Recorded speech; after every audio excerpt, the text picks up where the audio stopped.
Je suis lieutenant Manon, je suis chef de peloton au 500e régiment du train. Je suis chef du peloton de suivi des flux au sein d'un escadron de ravitaillement.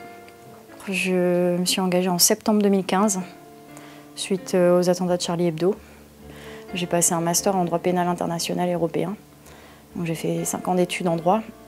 À l'issue de ça, j'ai fait 1 an en institut d'études juridiques pour préparer le concours pour être avocat.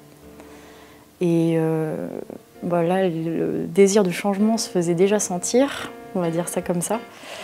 Et je commençais à regarder ailleurs ce qui était plus intéressant pour moi. Parce qu'à la base, je voulais rentrer officier juriste. Il y a ça aussi qui rentre en compte.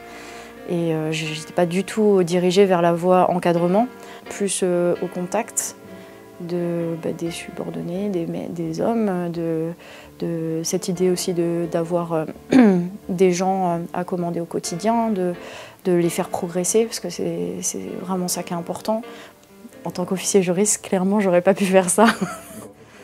J'ai été projetée sur l'opération Lynx en Lituanie.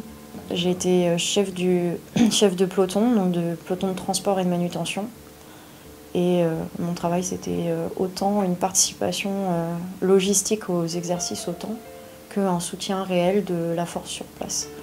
Et donc, il y a des fois où j'ai fait des missions, enfin même très souvent, on a fait des missions au profit des Allemands, des Néerlandais, des Tchèques, des Croates qui étaient sur place. Et en fait, oui, on porte un treillis d'une couleur différente, mais à côté de ça, la mission, il faut qu'elle se fasse.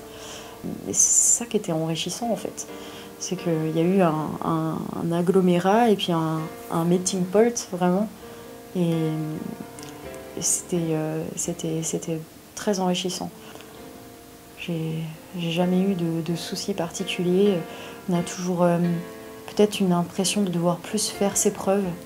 Mais la confiance, en fait, elle se gagne. Qu'on soit un homme ou une femme, faut faire ses preuves. Voilà.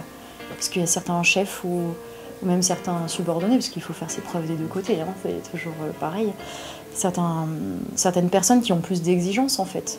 Donc, c'est encore une question de personne. Il faut trouver peut-être sa marque de fabrique, une fois qu'on l'a trouvée, et puis qu'on est à l'aise avec ce genre de commandement et les relations qu'on a instaurées avec nos soldats, il n'y a plus de problème et ça déroule, quoi.